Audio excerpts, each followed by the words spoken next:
Assalamualaikum warahmatullahi wabarakatuh. Al-Fatihah ila ruhi sayyidina habibina syafi'ina Rasulillah sayyidina Muhammad ibn Abdullah sallallahu alaihi wa ala alihi wa ashabihi wa azwajihi wa dhurriyyatihi anallahu ya'lamu rijali bil jannah wa yanfa'una bi asrarihim wa anwarihim wa ulumihim wa nafahatihim wa barakatihim fid dini wa dunya wal akhirah. جعلنا من حزبهم ويرزقنا محبتهم ويتوفنا على ملتهم ويحشرنا في زمرتهم بالعافية وسلامة لهم الفاتحة. أعوذ بالله من الشيطان الرجيم. بسم الله الرحمن الرحيم. الحمد لله رب العالمين الرحمن الرحيم مالك يوم الدين. إياك نعبد وإياك نستعين اهدنا الصراط المستقيم صراط الذين أنعمت عليهم غير المغضوب عليهم ولا الضالين آمين. بسم الله الرحمن الرحيم. نويت تعلما وتعليما وتذكرا وتذكيرا انتفاع والإفادة والاستفادة والحث على التمسك بكتاب الله وسنة رسول الله صلى الله عليه وسلم ودعاء إلى الهدى ودلالة على الخير ابتغاء مرضاته وقربه وثوابه وحسن الخاتمة مع اللطف والعافية وصلاح العاقبة. Bismillahirrahmanirrahim. Alhamdulillah alladzi amadda man ahabbahu bi junudil anwar wa alhimahu bil ulum wal asrar fasara min jumlatil akhyar. Asyhadu an la ilaha illallah wahdahu la syarika lah al-wahidul qahhar wa asyhadu anna sayyidana Muhammadan abduhu wa rasuluh al-mukhtar. Allahumma salli wa sallim ala sayyidina wa habibina wa syafi'ina wa maulana Muhammadin imamul muttaqin wal abrar wa ala alihi wa sahbihi wa dhurriyyatihi al-adhar. Amma ba'du. Segala puji kita haturkan kepada Allah. Salawat dan salam senantiasa tercurahkan atas junjungan kita, pemimpin kita Nabi Muhammad sallallahu alaihi wasallam. Maqala musanniful kitab Hadratus Syekh Imam Ahmad Ibnu Athaillah rahimahullah wa ghafara lahu wa liwalidayhi wa nafa'ana bihi fid dharain. Thumma ila sahibu syarha ke Saleh Darat rahimahullah wa ghafara lahu wa liwalidayhi wa nafa'ana bihima fid dharain. Allahumma aftah qulubana futuhal arifin wa bihidmatika wansur alaina birahmatika ya arhamar rahimin. Ila anqal sampai pada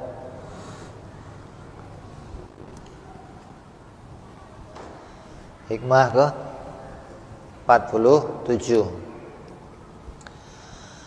An-nuru jundul qalbi kama anna dulmata jundun nafsi fa idza aradallahu ayyan sura abdahu amaddahu bi junudil anwar wa qata'a anhu madada dulmi wal aghyar. Cahaya yang kemarin kita bicarakan, cahaya yang Allah letakkan dalam hati kita namanya cahaya tauhid. Itu adalah tentaranya hati. Sebagaimana kegelapan itu menjadi tentaranya nafsu. Ketika seseorang hendak Allah tolong, maka maka Allah akan membantunya dengan mendatangkan pasukan cahaya. Kalau Allah mau menolong hambanya yang akan dijadikan baik, maka Allah akan mendatangkan bala bantuan, rupanya pasukan cahaya.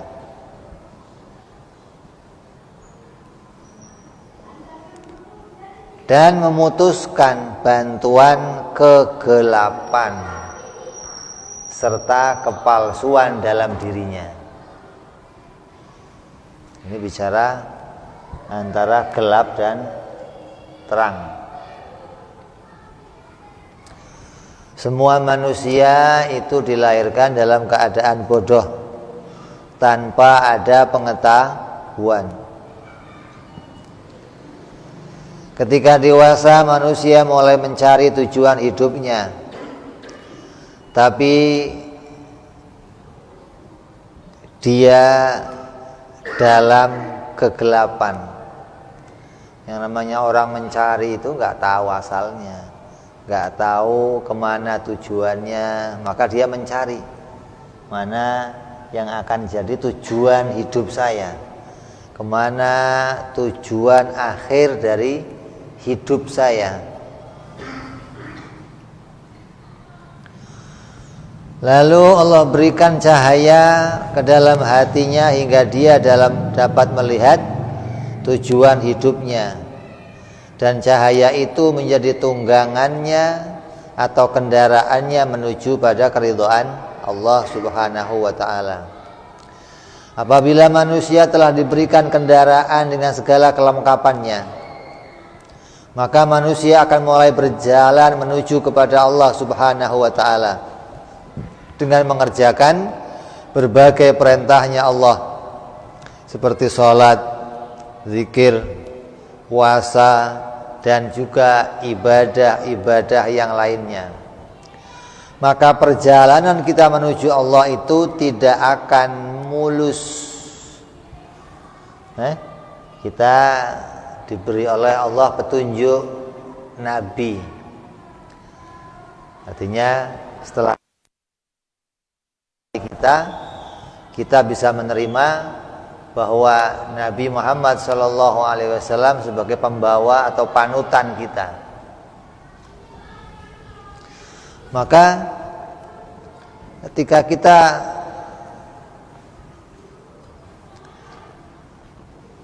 mengikuti apa yang jadi tuntunannya Rasulullah SAW, disuruh berbuat kebaikan, berbuat ketaatan, maka semua yang akan kita lakukan itu tidak akan mulus. Kalau saya mau sholat nggak mulus, kalau saya mau ibadah nggak mulus, kalau saya mau nggak mulus. Artinya nggak bisa langsung tercapai gitu loh. Ada yang harus kita lawan. Siapa itu?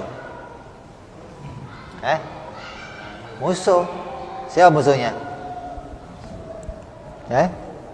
Musuhnya anak musuh. Itu yang musuh dalam selimut itu. Musuh dalam selimut. Jadi Allah menciptakan iblis itu ada manfaatnya enggak? Iblis itu diciptakan Allah menguntungkan apa enggak?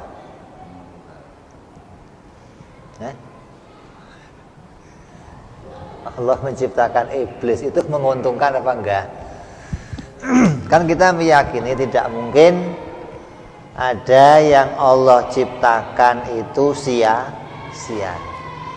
Ma khalaqta hadza batila. Allah tidak menciptakan sesuatu itu menjadi sia-sia. Tiap-tiap yang Allah ciptakan pasti ada hikmahnya.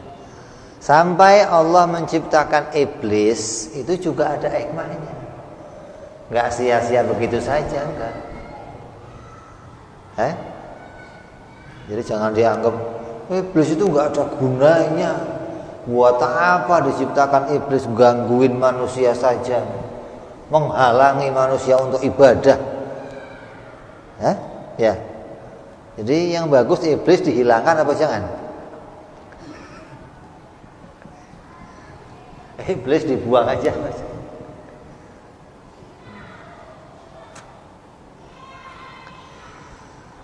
Nah, iblis itu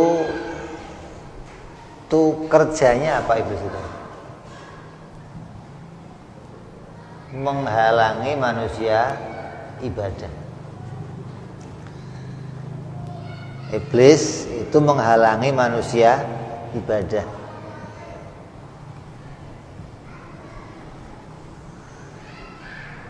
Jadi kalau malaikat bisa ibadah selama beribu-ribu tahun, selama berpuluh-puluh tahun, beribu-ribu tahun bisa ibadah, itu memang sudah sepantasnya, sudah selayaknya malaikat begitu. Sudah sepantasnya malaikat seperti itu. Kenapa? Karena ketika malaikat itu akan ibadah, tidak ada yang menghalangi ibadahnya malaikat. Nggak ada iblis, nggak ada nafsu amarah. Ya nikmat ibadahnya lancar. Mau sholat berapa tahun aja ya enteng aja. Seperti malaikat Jibril alaihissalam. Malaikat Jibril itu diciptakan oleh Allah menjadi malaikat yang paling hebat, ketuanya para malaikat. Begitu diciptakan dengan wujudnya yang sempurna, yang perkasa, malaikat Jibril bertanya, "Ya Allah, apa ada yang lain yang kau ciptakan seperti saya?" Kata Allah, "Apa? Enggak ada. Saya bikin malaikat kayak kamu cuma satu doang ini kamu. Dengan kehebatan yang begitu istimewa." Maka malaikat Jibril bersyukur kepada Allah dengan melakukan sholat. Sholatnya untuk bersyukur kepada Allah 2 rakaat. Tapi lamanya 70 tahun.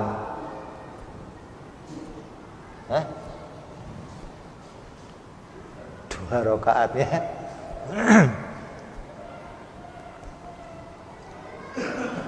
selesai ibadah, selesai salam,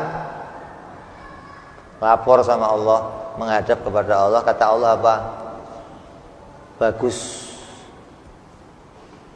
kamu berterima kasih kepada saya. Kamu saya ciptakan begitu istimewa.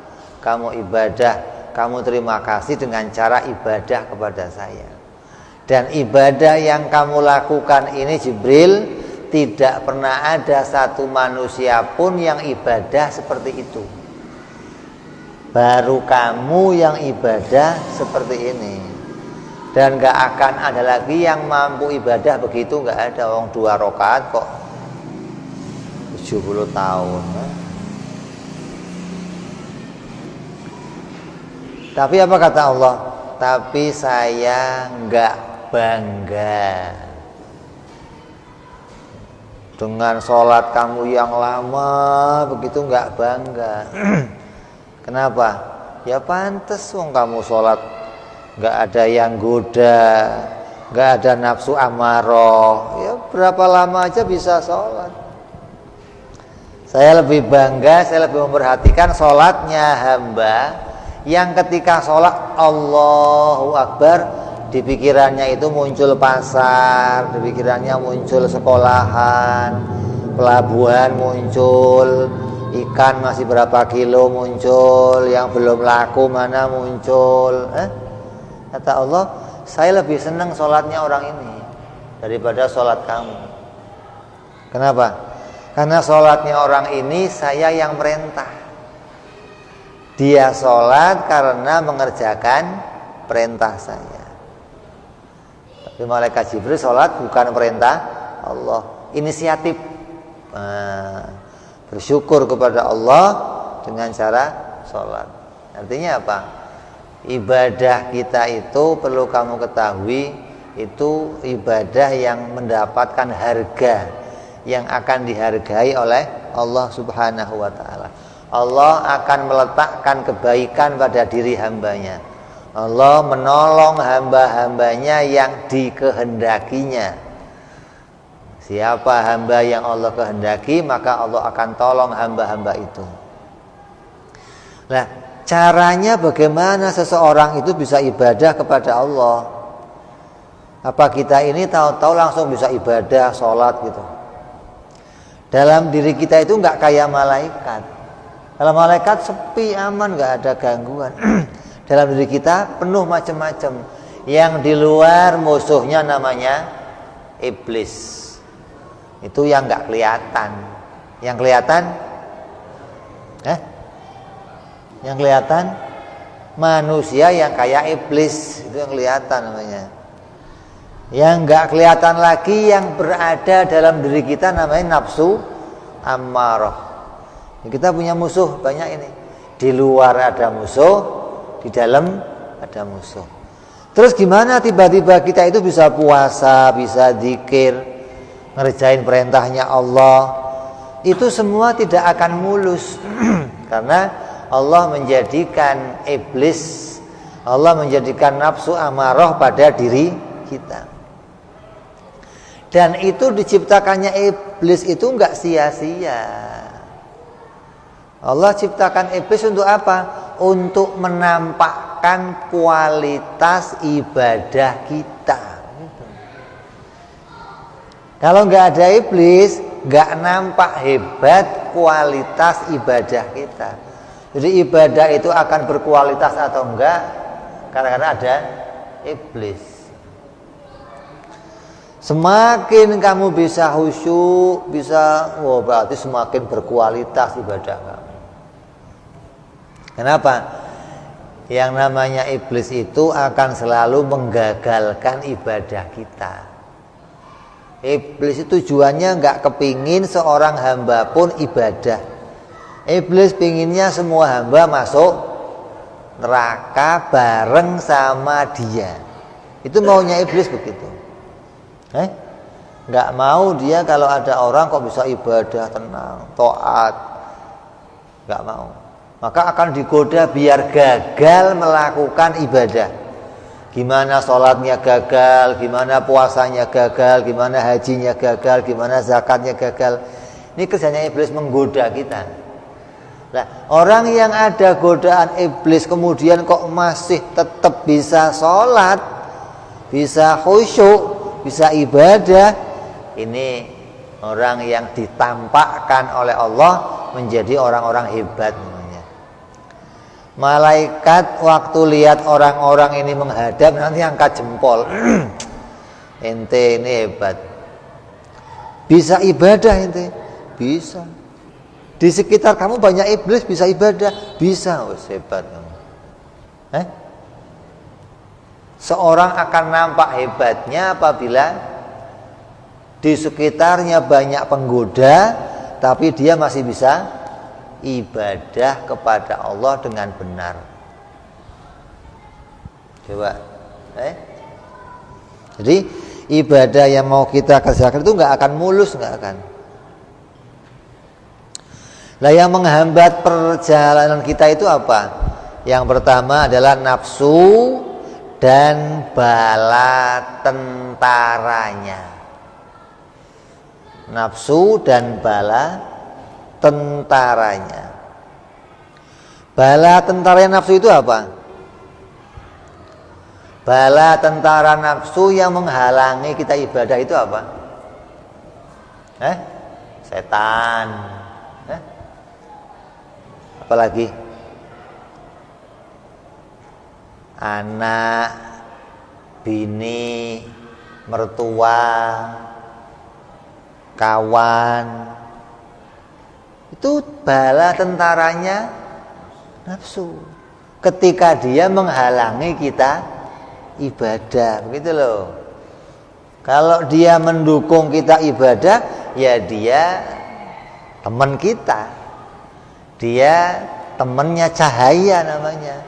Dia mendukung ibadah kita kepada Allah. Kadang enggak begitu. Orang lagi mau ibadah digoda. Masalah ini ribut hingga enggak jadi ibadah.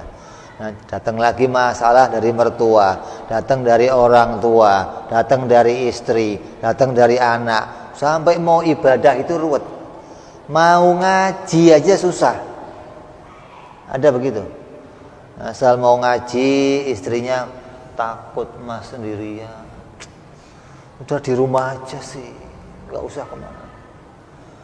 Mau berangkat lagi ngaji, anaknya nangis tuh, gendong dah dulu sebentar. Aduh. Asal mau pergi lagi, kawan datang, ngajak sono sini ya, mau pergi lagi. Terus ini semuanya ini tentaranya nafsu. Kok bisa jadi tentara nafsu? Maksudnya ikut menghalangi kita ibadah gitu loh maksudnya. Jangan dikira yang jadi tentara nafsu itu cuman apa? Iblis doang, bukan. Tentaranya nafsu bisa jadi apa? Mertua, orang tua, bisa jadi apa? Kawan, adik, dunia, kantor, jabatan, apa saja banyak ini. Semua yang menghalangi kita untuk bisa ibadah dengan benar kepada Allah, maka itu namanya kawan-kawannya nafsu. Adapun cahaya tauhid, adapun cahaya yakin, itu adalah tentaranya hati. Di kita ini oleh Allah hatinya diberi tentara. Oleh Allah hati kita diberi pasukan untuk bisa mengalahkan pasukannya nafsu. Jadi ini pasukan sama pasukan kumpul. Dalam diri kita ini ada dua pasukan, pasukan gelap dan pasukan terang. Pasukan gelap itu kawannya iblis. Kawannya siapa? Iblis. Kawannya nafsu. Kawannya setan. Itu pasukan kegelapan atau syirik. Di antara tentaranya adalah nafsu ammaroh. Jadi kalau ada orang bilang ada peperangan antara gelap dan terang, hitam dan putih, tentara hitam dan tentara putih, itu setiap hari dua-duanya ada dalam diri kita. Tentara hitamnya ya ada. Tentara hitam itu apa? Kegelapan. Tentara putih itu cahaya tauhid, cahaya iman, cahaya yakin yang Allah letakkan dalam hati kita. Maka dua ini selalu perang. Makanya Sayyidina Ali pernah ngomong, kalau kamu lihat orang itu kamu ajak ngomong diem aja, cemberut aja, kamu jangan langsung buruk sangka kalau orang itu enggak menggubris kamu, enggak. Kamu harus baik sangka. Kenapa? Barangkali saja dalam dirinya sedang terjadi peperangan. Di dalam diri kita ini tiap waktu ada perang. Cuman untung nggak ada kameranya gitu loh. Kalau ada kameranya kamu kan nonton perang dulu, wah seru nih. Bisa dibikin game itu, rame itu, game perang dalam hati. Wah. Kamu bikin coba nanti, kamu karang itu pasukan namanya siapa nih, pasukan tentara nafsu amarah. Siapa saja, iblis. Siapa mertua segala, orang tua, istri, anak ini. Semua yang menghalangi kita ibadah itu bisa jadi namanya tentaranya hawa nafsu. Adapun yang menolong kita ibadah, membantu kita ibadah, itu cahaya tauhid, cahaya keyakinan. Apabila seseorang itu diberi pertolongan oleh Allah, maka akan didatangkan oleh Allah bantuan untuk menolong hatinya, rupanya cahaya tauhid. Ini kalau ini pasukan cahaya dan pasukan gelap lagi perang. Cahaya sama gelap lagi perang. Ini kalau lagi perang, yang menang siapa ini? Yang menang yang mana? Ya yang banyak pasukannya. Biasanya begitu, kalau banyak pasukannya menang. Kalau sedikit kalah. Kalau kita bisa ibadah, kamu pernah ibadah enggak? Pernah? Pernah ibadah? Maka ketahuilah, kalau kamu bisa ibadah, maka Allah memenangkan cahaya itu. Ini asal usulnya kita bisa ibadah. Cahaya kita ditambah oleh Allah, maka kegelapan itu kalah. Maka saya melakukan ibadah. Pagi-pagi bangun sholat. Kamu kok bisa sholat, mau sholat? Allah menangkan hati kamu. Allah tambah di situ cahaya, hingga kamu bisa lihat Allah perintahkan. Akhirat tujuan saya hambanya Allah. Kamu bisa lihat itu. Tapi kalau Allah nggak menangkan, gelap yang muncul, kamu nggak kelihatan, Allah nggak kelihatan, akhirat nggak kelihatan, kebaikan nggak kelihatan, yang menang kegelapan. Tidur lagi. Udah jam 5, dikit lagi Nggak tahu jam 7 bangun, Masya Allah, kesiangan saya. Bukan kesiangan itu. Maghrib, habis sholat mau ngaji, perang ngaji sinetron. Perang nggak itu? Nah, kalau kamu kok tahu-tahu bisa ngaji, yakinlah Allah yang menolong kamu. Bukan karena saya kan jihad dasmu. Itu jihadnya itu bukan kamu yang menang, bukan. Allah menolong kamu, begitu loh. Ini kalau orang kok menganggap, kok ini perjuangan saya sendiri. Mana bisa ini ngelawan iblis begitu gede. Mana bisa ngelawan nafsu yang begitu dahsyat yang Allah jadikan dalam diri kamu. Kamu tahu nafsu? Nafsu itu sebelum diletakkan dalam diri kamu, diciptakan pertama kali dites sama Allah. Tanya, siapa kamu? Saya ya Allah. Coba. Saya siapa? Kamu ya kamu. Coba. Ini nafsu waktu pertama diciptakan, ditanya kamu siapa? Saya ya. Kata Allah, malaikat bawa masukin neraka. 70 tahun di neraka, digodok. Udah muncul. Kamu siapa? Saya ya Allah.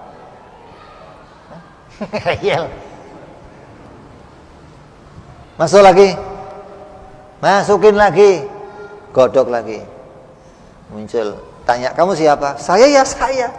Coba, ini neraka nggak bisa menundukkan nafsu untuk mengatakan saya hambanya Allah, nggak bisa. Kata Allah apa? Cakep, tugas. Suruh tugas. Taruh dalam hatinya manusia semua dalam diri. Ketika kamu dengan nafsu yang seperti itu ada dalam diri kamu, terus kamu bisa mengatakan saya hambamu ya Allah. Oh, ini hebat, luar biasa. Berarti tunduk nafsu kamu, diem dia, kalah dia, nggak berbicara dia. Kalau dia menang, kamu nggak mau mengakui saya ya saya, ada urusannya. Saya mau kerja terserah saya, mau makan terserah saya, kamu ngatur-ngatur. Kalah cahaya kamu berarti. Cahaya tauhid kamu kalah. cahaya iman kamu kalah. Jadi ini asal usulnya gimana kita bisa ibadah, gitu loh. Jadi kita ibadah itu bukan dari diri kita, bukan. Allah menolong kita. Caranya bagaimana? Dimenangkan oleh Allah hati kita dengan cara ditambahkan cahaya dalam diri kita. Dengan cahaya itu apa yang saya lihat? Saya bisa lihat Allah Tuhan saya, akhirat tujuan saya, ibadah pekerjaan saya. Itu kelihatan gitu loh dengan cahaya itu. Nah kalau cahaya ini hilang, kalau cahaya ini hilang, fulus lebih utama, toko lebih utama. Itu adzan, nanti dulu nih pelanggan masih banyak, nggak kelihatan, gitu loh. Hatinya itu digelapkan oleh Allah dengan cara apa?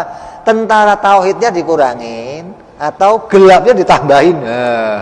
Didatangkan cahaya gelap sampai dia nggak ngelihat apa-apa. Gambarannya kamu di dalam mobil. Di dalam mobil tiba-tiba di ruangan mobil yang tertutup itu dimasukin asap sampai penuh. Kelihatan jalannya. Itu begitu. Kamu nggak akan bisa lihat apa-apa. Ketika cahaya itu hilang, gelap itu muncul, nggak kelihatan. Kamu makhluk nggak ngelihat, Tuhan nggak kelihatan, tujuan akhirat nggak kelihatan, nggak tampak lagi di hadapan kamu. Yang tampak kesenangan, yang tampak harapanmu, yang tampak fulus, yang nampak yang enak-enak, yang nampak ini nggak kelihatan semua. Jadi dari sini kita ngakuin ibadah itu atas pertolongan Allah. Bukan muncul dari diri kita sendiri, bukan. Allah menolong hati yaitu cahaya tauhid, dan juga Allah akan memutuskan penolong untuk nafsu yaitu kegelapan syirik dan kegelapan yang mungkin terjadi. Maksudnya bahwa sungguhnya cahaya tauhid itu dan cahaya syirik itu senantiasa keduanya selalu berperang dalam hati kita. Itu terus sampai nanti yang namanya nafsu amarah bisa ditundukkan, berganti jadi apa? Nafsu lawamah, nafsu mutmainnah, nafsu murji'ah, nafsu ibadah. Terus ini meningkat ini. Maka sudah tunduk itu. Di hati kamu sudah penuh dengan cahaya. Selama ini belum kalah, ya terus perang. Yang menang siapa? Ya nggak tahu. Kita hanya bisa berharap, ya Allah, mudah-mudahan saya dimenangkan hari ini. Mudah-mudahan cahaya saya ditambahkan, ya Allah, dikuatkan, ya Allah, cahaya kegelapan sirnakan dalam diri saya, Allah. Itu yang bisa kita harapkan tiap waktu. Contoh ketika hati kita tertarik untuk berbuat amal ibadah seperti puasa, sholat, lalu datang tentara nafsu dengan berbagai macam model mengajak kita untuk meninggalkannya. Tentara nafsu datang siapa aja ini? Macam-macam. Kantor ngasih kerjaan berat, orang tua, kadang istri, kadang anak, tetangga datang, teman-teman datang. Ini semua ini Allah jadikan ujian-ujian. Gelap-gelap ini datang mengajak kita biar enggak jadi dari puasanya.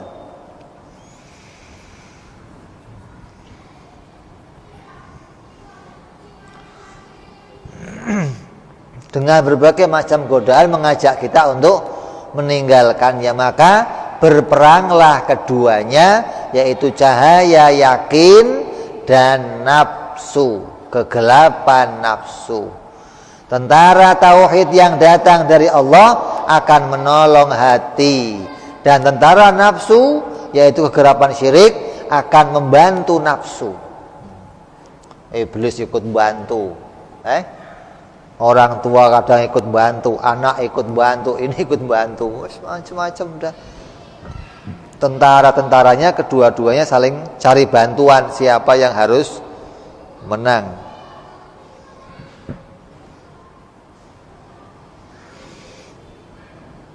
Ketika keduanya bertemu dalam satu barisan, maka akan terjadi peperangan yang sengit antara keduanya.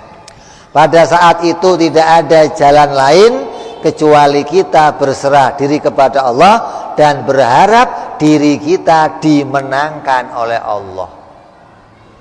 Kamu mau jalan nih, sholat enggak, saat itu ya Allah menangin, ya Allah kuatkan, ya Allah sholat, nah begitu. Mau ngaji enggak, menang ya Allah. Kadang kok ya tidur, kalah berarti. Jangan kau sudah ngotot menang, gak mesti ngotot ngantuk sampai tidur.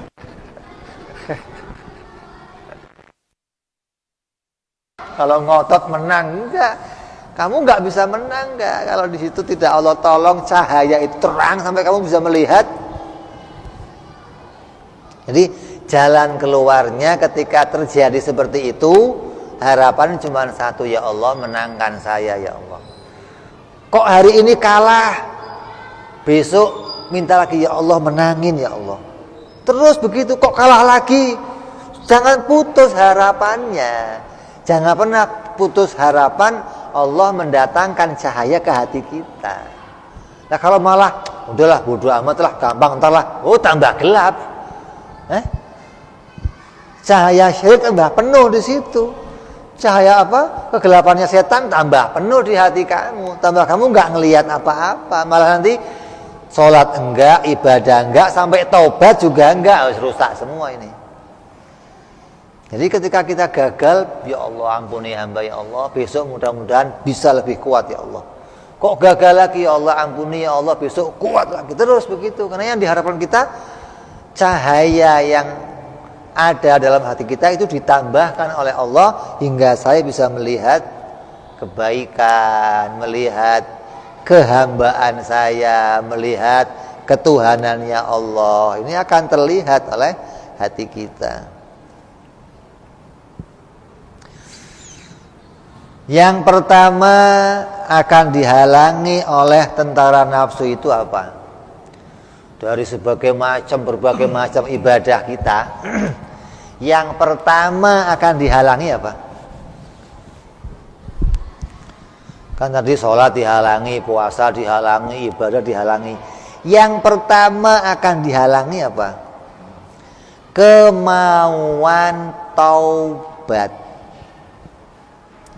Itu yang pertama dihalangi.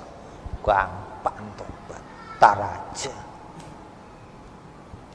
Mau istighfar, mau sholat taubat, gampang, tar aja. Itu dihalangi, itu ngerusak, paling rusak luar pertama. Kalau kita ninggalin sholat, ninggalin puasa, kita ninggal ibadah, jalan keluarnya apa? Taubat. Kita maksiat, minum arak, kita zina, kita berjudi, kita riba, jalan keluarnya apa? Nah ini jalan keluar dihalangi, stop. Biar kita nggak ke arah itu.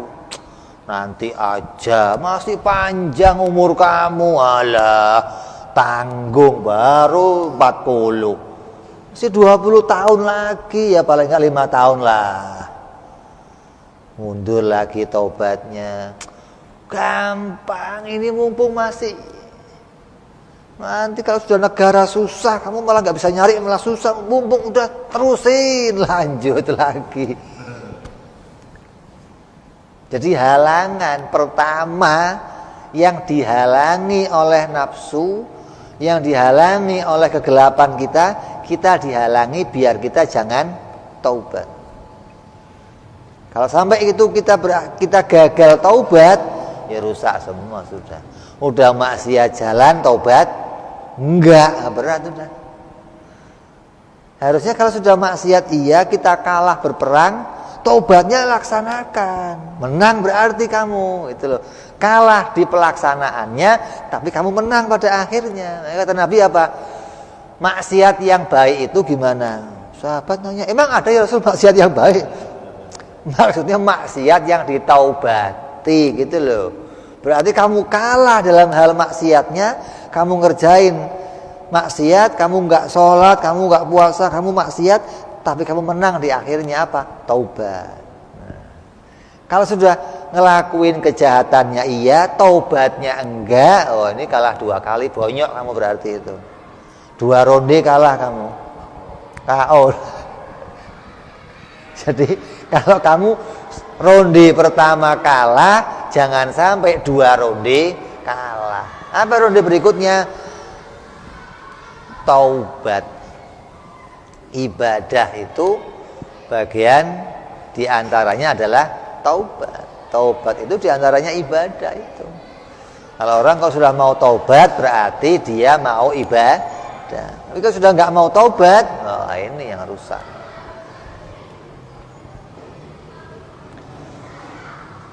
Jangan pernah beranggapan bahwa saya sekarang banyak dosa, nanti saya tinggal taubat, maka itu pikiran yang salah.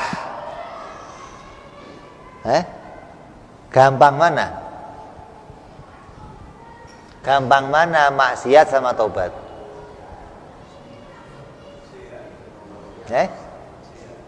Gampang mana? Maksiat. Kata orang maksiat sama taubatnya gampang maksiat. Lah kalau meninggalkan maksiat berat nggak? Berat.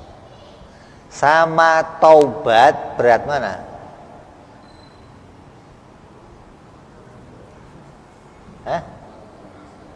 Beratan? Meninggalkan kamu disuguhin arak, minum, enggak.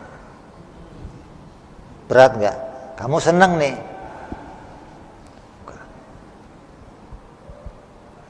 Ada orang pikirannya udah minum aja, berat nih, minum aja, nanti gampang tobat. Udah minum aja, nanti gampang tobat. Ya, kenapa? Meninggalkan untuk nggak minum itu berat. Berat apa enggak? Untuk menolak kita biar nggak minum berat nggak? Berat. Nah, di pikirannya tercetak apa? Ini susah meninggalkan ini. Lebih gampang taubatnya. Meninggalkan maksiat yang berat ini dianggap susah, dianggap lebih gampang taubat daripada meninggalkan maksiat. Padahal lebih berat taubat daripada meninggalkan maksiat. Coba. Meninggalkan maksiat sudah berat kan ini? Minum enggak, keringetan, minum enggak, ngelirik lagi, ini berat loh. Ambek kadang ngiler segala, kadang ada yang berak-berak, kadang ada yang mau kencing, kadang nggak kuat saya lihatnya, nggak kuat lihat, berat, tapi lebih berat taubat. Kok bisa? Kok bisa lebih berat taubat? Orang yang nganggep ya gampang taubat, itu dianggapnya taubat cukup astagfirullah selesai gitu. Enak amat. Taubatnya astagfirullah selesai. Udah nggak ada macam-macam. Pantesan di pikiran kamu gampang, yang penting maksiat dulu, gampang nanti taubat. Itu pikiran yang salah begitu. Taubat itu lebih berat daripada usaha meninggalkan maksiat. Usaha meninggalkan maksiat itu udah berat. Kamu harus punya pikiran, nanti kalau taubat lebih berat dari ini, gitu loh. Hingga kamu nggak akan mau maksiat. Karena punya anggapan taubatnya lebih berat dari meninggalkan maksiat. maksiat. Tapi kalau meninggalkan maksiat mah berat, lebih gampangan taubat. Ya kamu akan milih ini. Minum gampang taubat, minum gampang taubat. Taubat dianggap gampang. Nah, ini hati-hati, ini salah pemikiran itu. Kamu rubah pikiran kamu harus.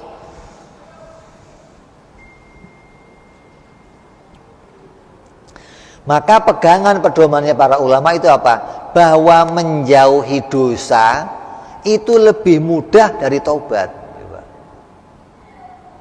Yang kamu berat tadi itu lebih mudah untuk enggak kamu kerjakan daripada kamu harus tanggung jawab taubat dari maksiat yang kamu kerjakan.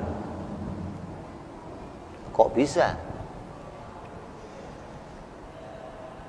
Jadi bertaubat dari sebuah dosa lebih sulit dari meninggalkan dosanya. Ini pedomannya nih.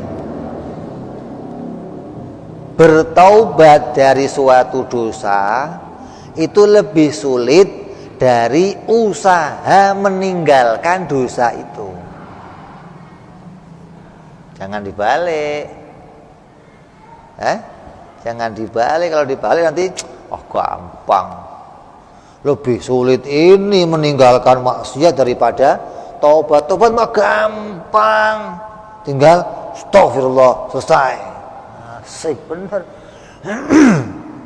Lebih sulit ini ninggalin maksiat. Ujiannya banyak. Ada cewek datang lewat. Untuk nggak ngelirik itu berat. Kalaupun tutupin paling begini kamu nutupnya. Masya Allah. Berat. Masih lebih gampang taubat daripada meninggalkan maksiat. Ini kebalik. Harus kamu peduli daripada taubat. Jangan dibalik. Meninggalkan maksiat lebih berat daripada taubat. Berarti enteng taubatnya, ya maksiat terus akhirnya. Harus dibalik. Meninggalkan maksiat lebih berat, lebih ringan daripada harus taubat. Taubat lebih susah. Seperti contoh, taubatnya orang yang meninggalkan kewajiban sholat. Taubatnya gimana? Orang yang nggak sholat, taubatnya gimana? Qadha, ganti. Bukan astagfirullah, bukan. Kamu ninggalin sholat, taubatnya qadha, mengganti. Waktu kamu sholat subuh, azan kamu bangun, sholat enggak ya? Kan berat nih, perang ini. Perang enggak? Sholat enggak. Perang enggak itu? Perang. Kamu milih apa? Gampang. Tidur aja lah. Kan maksiat, nanti gampang taubat. Nah, kamu milih tidur karena punya anggapan nanti gampang taubat. Terus begitu asal mau sholat tidur, gampang nanti taubat. Begitu dihitung-hitung ternyata sudah 20 tahun. Terus 20 tahun kamu baru serius mau taubat. Taubatnya bagaimana? Ganti 20 tahun kamu. Berat enggak? Berat mana sama kamu ngerjain subuhnya, berat mana? Berat taubatnya. Kalau kamu waktu itu kamu paksakan bangun, sholat, selesai. Ini gara-gara kamu nganggap gampang lah. Yang penting nanti taubat. Taubatnya malah susah. Udah wajib subuhnya kamu kerjakan, tambah lagi kewajiban kamu kerjakan lagi, double sholat. Yang kemarin sekali aja berat, sekarang selalu 2 kali tambah berat lagi. Gitu loh. Yang pertama kamu ninggalkan sholat, cuma ninggal 1 sholat. Kamu anggap suruh ngerjain 1 itu berat. Begitu kamu tinggalkan, kamu anggap gampang. Terus kamu taubat, kamu harus ngerjain 2 kali sholat. Apa nggak tambah berat ini? Kalau cuma sekali mending kalau sudah 20 tahun. Dan itu kamu harus hitung. Berapa kali saya udah nggak sholat. Oh, saya pernah sekali. Oh, saya pernah. Dan harus jelas hitungannya. Nggak cukup pakai istighfar, nggak cukup. Harus diganti dengan detail berapa kali saya udah nggak sholat. Ganti, qadha. Itu lebih berat gitu loh.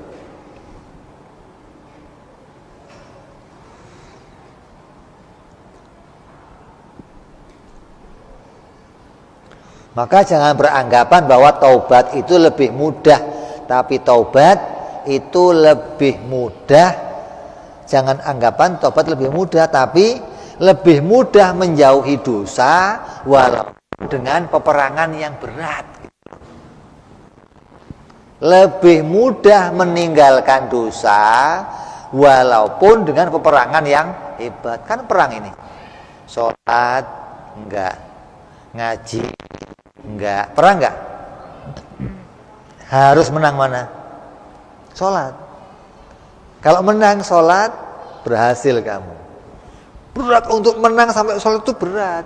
Tapi ketika kamu kalah perang, terus kamu nanti akan ganti, lebih berat gantinya yang nanti itu loh, daripada perangnya sekarang ini.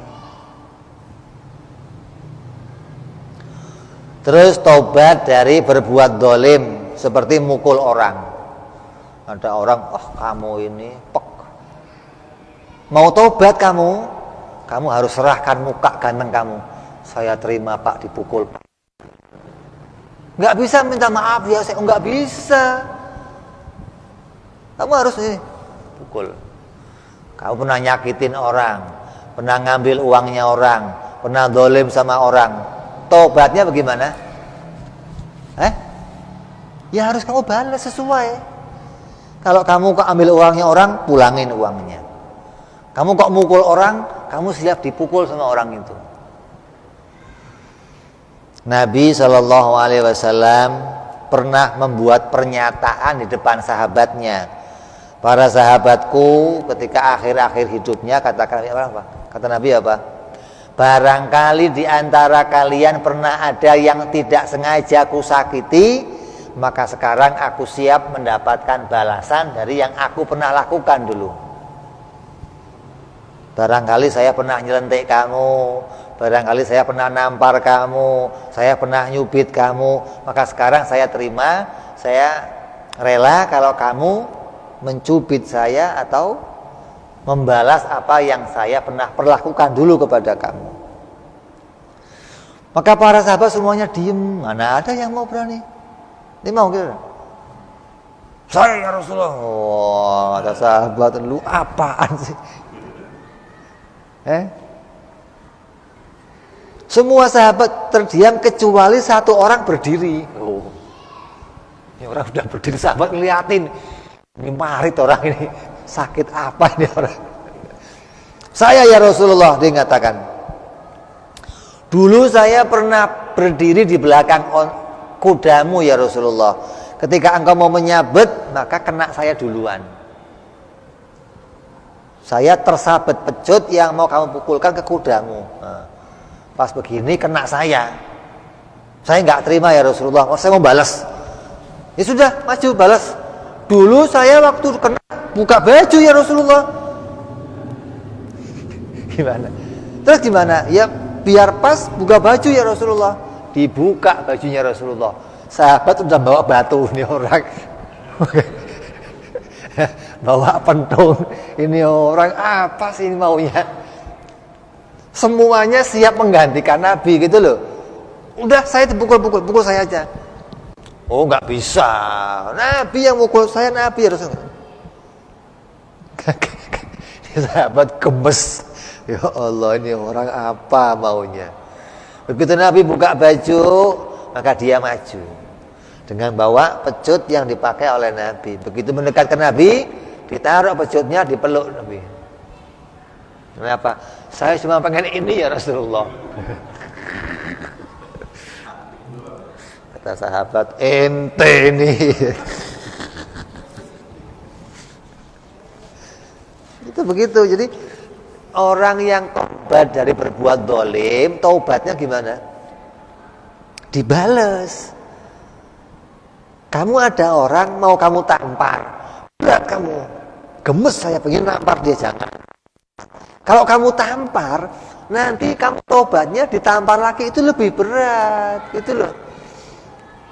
Tangan kamu kecil, tampar. Pas yang kamu tampar gede tangannya, apa enggak? Waduh, ini mah serem kayaknya. Jadi kamu harus mikir 2 kali nih. Menahan dosa lebih mudah dari taubat, begitu loh. Jangan dibalik. Taubat lebih gampang. Ini yang penyebab orang maksiat ini. Jadi taubat lebih sulit dari meninggalkan maksiat.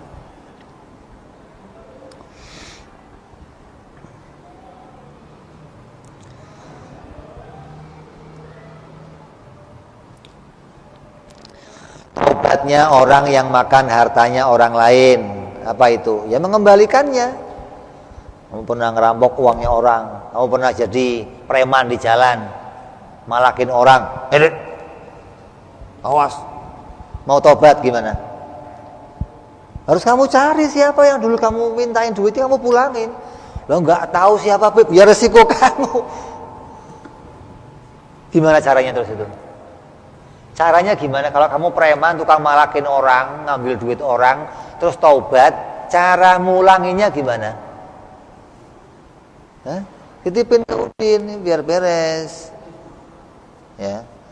Titip ke masjid, ya Allah saya niat, dulu saya pernah ambil uang isi fulan, saya titip ya Allah, nanti di akhirat balikin dia ya Allah. Nah, begitu di akhirat orangnya lihat kamu, ini yang mukul saya ya Allah, ini yang mukul saya, yang ambil uang saya ini ya Allah. Nah ini uangnya nih, sak bunga-bunganya sekalian dikasih. Oh bagus, gitu ya. Makasih ya, seneng dia. Udah kamu siapkan dari sini. Kan lebih berat lagi. Taubat menggunakan harta yang haram. Seorang yang berdagang dengan harta yang haram. Kamu punya duit haram 100 juta. Kamu pakai uang itu untuk modal usaha. Pasar, buka toko, beli ini, maju usahanya, kebeli rumah, kebeli mobil, kebeli toko lagi, kebeli barang-barang, pakaian kamu, jam, semua kebeli di situ. Begitu kamu akhir mau tobat, caranya gimana? Buang semua. Berat nggak kira-kira? Coba, buang semua itu yang hasil dari 100 juta itu, kebeli rumah, buang semua, nggak ada yang buat sisa, nggak ada. Kecuali yang nempel di badan kamu, yang punya, yang jadi kepentingan kamu, nah itu. Jadi lebih mudah mana? Lebih mudah meninggalkan, ngambil yang 100 juta lebih mudah, selesai masalahnya. Ini cepet, nggak saya ambil, selesai masalah kamu. Tapi kan hidup saya kan susah. Susahnya waktu itu. Kalau kamu ambil, kamu usaha, kamu maju, kamu buang semua, tambah banyak dari 100 juta gitu loh. Yang dulu 100 juta, begitu kamu puter, jadi miliaran. Yang miliaran harus kamu buang. Lebih berat lagi, kamu berat yang buang yang 100 juta aja berat. Apalagi buang yang sudah miliaran di kamu, apa nggak tambah berat? Jadi jangan dikira taubat itu lebih mudah, jangan. Taubat lebih sulit dari meninggalkan maksiat. Orang yang bekerja di tempat yang haram, kerja di kafe, kerja di bar, jadi pegawai, gajinya banyak, kumpulin duit banyak, kebeli ini, mau taubat bagaimana? Buang. Apa enggak berat ini? Jangan dikira gampang tinggal tobat nanti. Tobatnya, tobat itu jangan enggak cuma istighfar doang, enak aja lo kira cukup istighfar doang tobat. Ini ada konsekuensi tobatnya, begitu loh. Kamu minum arak, ini arak. Enggak. Kamu enggak, selesai. Gek. 40 kali cambuk kamu. Kan berat ini tobatnya. Berat mana? Ninggalin enggak minum dengan dipukul 40 kali berat mana? Gitu loh. Jadi tobat lebih berat daripada meninggalkan maksiatnya. Saya enggak kuat tinggal maksiat, Beb. Kuat dicambuk ini lebih enggak kuat kan berat. Meninggalkan maksiat enggak kuat, dicambuk lebih enggak kuat lagi. Berarti lebih berat mana? Itu loh. Betapa sulitnya taubat itu, gitu loh. Jangan kamu anggap remeh ini. Maka apabila Allah berkenan menolong hambanya, Allah akan hilangkan dari si hamba itu kegelapan syirik, kegelapan hawa nafsu, dan Allah akan meletakkan cahaya keyakinan di hatinya. Allah hilangkan keraguan-raguan. Ya, ini Allah berikan cahaya yakin. Maka dengan yakin Allah datangkan pertolongan. Yakin ya Allah mesti ada pertolongan. Kayak tadi 100 juta. Ambil enggak. Kalau Allah menghendaki kamu menang enggak ngambil ini, Allah letakkan cahaya yakin dalam hati kamu. Apa yakinnya? Allah pasti memberi jalan keluar. Enggak saya ambil. Nah, ditawari kerja tempat maksiat, enggak. Apa? Allah letakkan di hati kita cahaya yakin. Nah, kalau cahaya ini enggak ada, mesti kamu ambil tawarannya. Ditawarin duit 100 juta, ini buat kamu dah. Bagi-bagi, gua korupsi kebanyakan tuh. 2 miliar korupsinya nih, buat kamu 50 juta. Kalau kamu enggak diletakkan cahaya di hati kamu, mesti kamu ambil. Tapi kalau ada cahaya di hati kamu, enggak. Bahkan saya masih butuh, Bib. Allah akan jadikan kamu yakin, Allah akan ada jalan keluar untuk saya. Nah, yakin ini yang mahal. Yakin ini yang Allah datangkan ke hati kita. Yang itu enggak bisa muncul dengan bisikan orang. Jangan, enggak bisa dibisikin, enggak bisa ini. Itu harus cahaya yang Allah letakkan di hati kamu. Ada orang mau narkoba, mau apa, jangan ketangkap polisi, enggak ada urusan dia. Gampang belakangan. Mau zina, nanti kena penyakit, gampang. Kalau sudah Allah letakkan di hatinya cahaya, mantep dia, enggak, tinggalkan ini, enggak bisa, enggak mau saya. Nah, itu cahaya di hatinya. Allah letakkan tambahnya sinar itu hingga muncul keyakinan Allah akan mendatangkan pertolongan untuk saya. Allah berfirman, "Walladzina jahadu fina lanahdiyannahum subulana wa innallaha lama'al muhsinin." Dan orang-orang yang berjihad untuk mencari keridhaan kami, kata Allah, benar-benar kami akan tunjukkan kepada mereka jalan-jalan kami, dan sungguhnya Allah benar-benar beserta orang-orang yang berbuat baik. Dalam surat yang lain Allah berfirman, surat At-Talaq ayat 4, "Wa may yattaqillaha yaj'al lahu min amrihi yusra." Dan barang siapa yang bertakwa kepada Allah, niscaya Allah jadikan kepadanya kemudahan segala urusannya. Ini firman Allah. Yakin kalau Allah mendatangkan pertolongan. Orang yang punya jabatan lalu dipaksa oleh atasannya untuk melakukan yang haram. Punya jabatan jadi menteri, jabatan jadi camat, jabatan jadi DPR, jabatan jadi sekretaris, jadi bendahara, jadi dipaksa, itu uang kemariin. Enggak bisa Pak, ini pecat loh. Ya sudah Pak, teken buat Bapak ini. Terpaksa, dipaksa sama bosnya, dipaksa sama Karena dia takut kehilangan jabatannya, dia ikuti. Tangan-tangan. Proyek kasih. Sunat sono, sunat sini.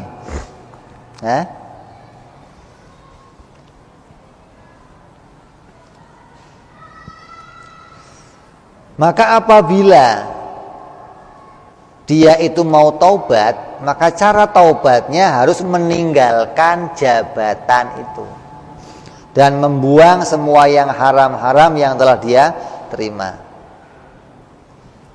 Bisa enggak dia taubat? Bisa. Apa taubatnya? Kalau di hatinya telah diletakkan oleh Allah cahaya tauhid. Terus apa? Dia jadi mantep. Saya tinggalkan. Saya mantep. Allah akan jadikan saya pekerjaan yang lain yang lebih mudah, yang lebih manfaat, yang lebih halal, yang mengantarkan saya pada kebaikan. Ini kemantapan itu oleh Allah diletakkan di hatinya. Kalau mantep itu sudah diletakkan oleh Allah, taubat dia pasti. Tapi kalau belum diletakkan mantep itu, namanya bukan tobat. Tomat itu suka kumat lagi maksudnya. Sebentar,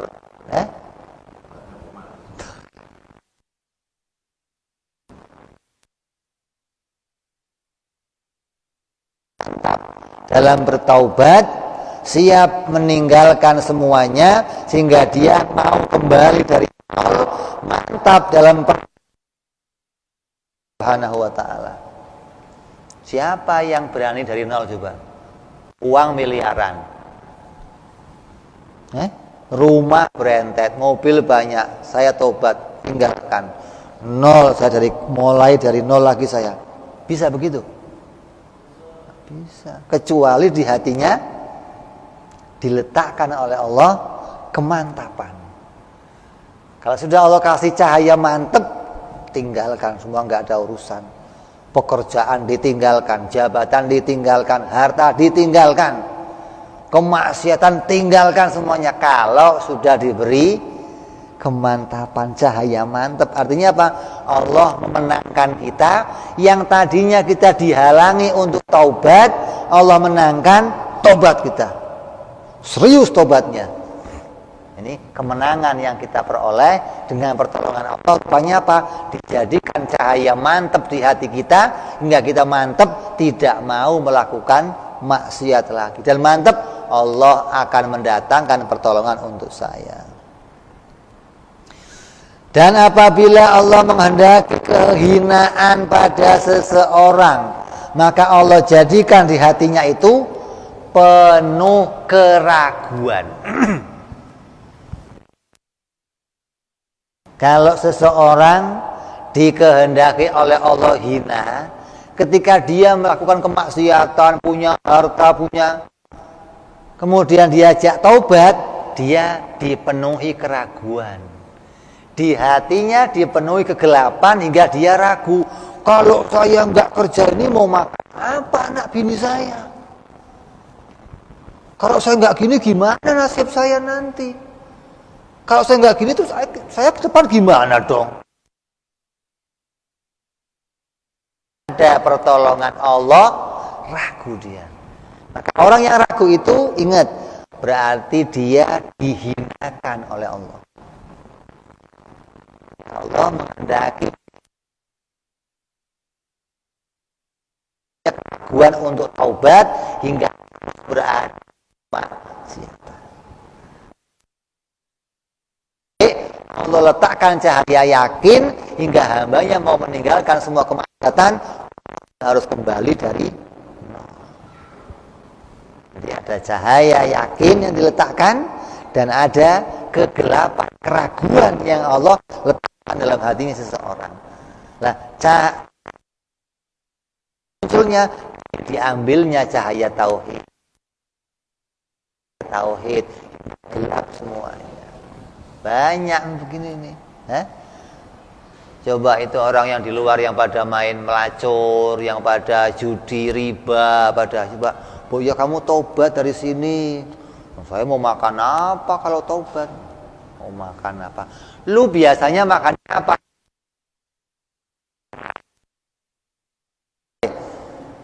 Dari mana? Loh, kok dari mana?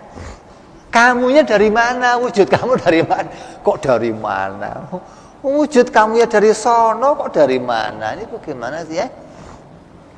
Ini antara cahaya keyakinan dan kegelapan keraguan dalam hati kita. Ini dari sini puncaknya ini. Kenapa kok kita serius mantep? Saya mau tobat, saya mau, karena Allah masih meletakkan di hati kita cahaya kegelapan keraguan, hingga nggak bisa memberikan kemantapan dalam hati kita. Kalau saya melepaskan ini, dari mana lagi saya akan biayai hidup saya, keluarga saya? Maka dia tidak akan mau meninggalkan semua itu, apapun yang telah dia peroleh. Terus cara mendatangkan cahaya yakin yang ada dalam hati kita gimana caranya? Biar di hati kita itu muncul cahaya tauhid, biar di hati kita muncul cahaya yakin. Caranya gimana? Caranya belajarlah ilmunya yakin. Kalau kamu nggak pernah belajar ilmu yakin, kamu nggak diletakkan oleh Allah cahaya keyakinan. Artinya ini cahaya ini harus pakai proposal. Ini nggak pakai proposal gimana? Hah? Punya proposalnya? Pernah bikin proposal? Jangan gampang-gampang, nunggu aja. Yang penting kalau cahaya masuk ya nanti kita kapan datangnya cahayanya, begitu loh. Harus ada proposal, harus ada yang mengantarkan kamu untuk memperoleh. Datangnya cahaya itu dimulai dari belajar ilmunya yakin. Apa itu? Ilmu tauhid. Ilmu itu akan mengantarkan kamu, Allah berikan di hati kamu cahaya keyakinan, hingga kamu punya keberanian untuk meninggalkan semuanya itu, taubat karena Allah Subhanahu wa taala. Ini sabda Rasul sallallahu alaihi wasallam, sahih hadisnya ini. Kata Nabi apa? Ta'allamul yakin. Belajarlah kamu ilmu yakin. Hadis Nabi ini. Nabi perintah, belajarlah kamu ilmunya yakin agar kamu dapat keyakinan. Al-Imam Al-Ghazali radhiyallahu an memberikan penjelasan hadis itu. Kata beliau apa? Belajarlah ilmu yakin, artinya kata beliau, duduklah bersama orang-orang yang yakin dan belajar dari mereka bagaimana caranya menguatkan keyakinan agar kuat keyakinan kamu seperti kuatnya keyakinan mereka. Jadi kalau mau kamu itu dapat keyakinan di hati kamu, gimana caranya? Deket-deket sama orang yang punya keyakinan. Kalau kamu pengen punya kemantapan, gimana? Deket-deket sama orang yang punya kemantapan. Terus gimana? Gali ilmunya dari dia, pelajari dari dia agar kamu dapat kemantapan seperti mereka. Nah, ini proposalnya. Enggak sembarangan dapat keyakinan ini. Kalau kamu enggak menggali, enggak mencari, ntar nunggu takdir aja lah. Kalau ntar tobat juga tobat. Lah kapan? Kapan gitu loh. Jadi ada jalan yang harus kita tempuh. Bagaimana saya memenangkan pertarungan ini? Tarung yang tiap hari ada dalam hati kita, gimana sama orang yang yakin. Belajar yakin dari mereka agar di hati kamu juga punya apa keyakinannya? Allah akan menolong saya, Allah bersama saya, rahmatnya Allah ada, karunia Allah luas, rezekinya Allah luas, ampunan Allah. Ini keyakinan ini yang muncul, harus muncul di hatinya. Kalau nggak muncul, ya ragu terus. Apa saya diampuni? Apa ada jalan keluar? Mau makan apa saya nanti? Besok gimana? Terus penuh keraguan. Ngapa? Nggak ngerti ilmu tauhid, nggak ngerti sifat-sifat Allah, nggak ngerti akidah. Selamanya dalam keraguan, selamanya dalam kebimbangan. Maka tidak akan pernah memenangkan peperangan itu kecuali hamba-hamba yang ditolong oleh Allah Subhanahu wa ta'ala. Mudah-mudahan kita semua menjadi di antara orang-orang yang mendapat pertolongan dari Allah Subhanahu wa ta'ala. Allah menangkan di hati kita, selalu menang dalam peperangan ini. Allah limpahkan cahaya dalam hati kita. Allah kuatkan cahaya itu. Allah tanamkan cahaya di hati kita dan tidak berkurang cahaya itu. Allah hilangkan kegelapan dalam hati kita. Allah menangkan semua perang-perang kita. Dan kita berharap kepada Allah Subhanahu wa ta'ala, kita bisa dekat dengan orang-orang ahli yakin, belajar dari mereka, ambil ilmu dari mereka, dan mudah-mudahan keyakinan mereka, orang-orang yang yakin, bisa bersama berada pada diri saya. Kita bisa punya keyakinan yang yakin itu, ya Allah, mudah-mudahan membawa saya selamat di dunia dan selamat di akhirat, bisa taat kepadamu ya Allah, bisa ibadah kepadamu ya Allah, dan bisa meraih keridhaan-Mu ya Allah di dunia sampai di akhirat ya Allah ya Rabbal Alamin. Bijahi Habibina Muhammad sallallahu alaihi wasallam, bijahi Rasulika Muhammad sallallahu alaihi wa alihi wa sahbihi wasallam. InsyaAllah kita teruskan yang akan datang bicara hikmah yang berikutnya. Wallahu a'lam bis-shawab. Wa ila hadratin Nabi. Al-Fatihah. A'udzu billahi minasyaitonir rajim. Bismillahirrahmanirrahim. Alhamdulillahirabbil alamin arrahmanir rahim maliki yaumiddin. Iyyaka na'budu wa iyyaka nasta'in ihdinas siratal mustaqim. صراط الذين أنعمت عليهم غير المغضوب عليهم ولا الضالين آمين. يا ربنا اعترفنا بأننا اقترفنا وأننا أسرفنا على لظى أشرفنا وتب علينا توبة تغسل كل حوبة واستر لنا عوراتي وآمن روعتي واغفر لوالدينا ربي ومولودينا والآل والإخوان وسائر الهلان وكل ذي محبة أو جيرة أو صحبة والمسلمين إجماعا فضلا وجودا المنان لا باكتساب منا بالمصطفى رسولي نضى بكل سولي صلى وسلم ربي عليه عند الحب وآله وصحبه عدد طاس صحبي والحمد للإله بالبني والتناهي سبحان ربك رب العزة عما يصفون سلام على المرسلين الحمد لله رب العالمين.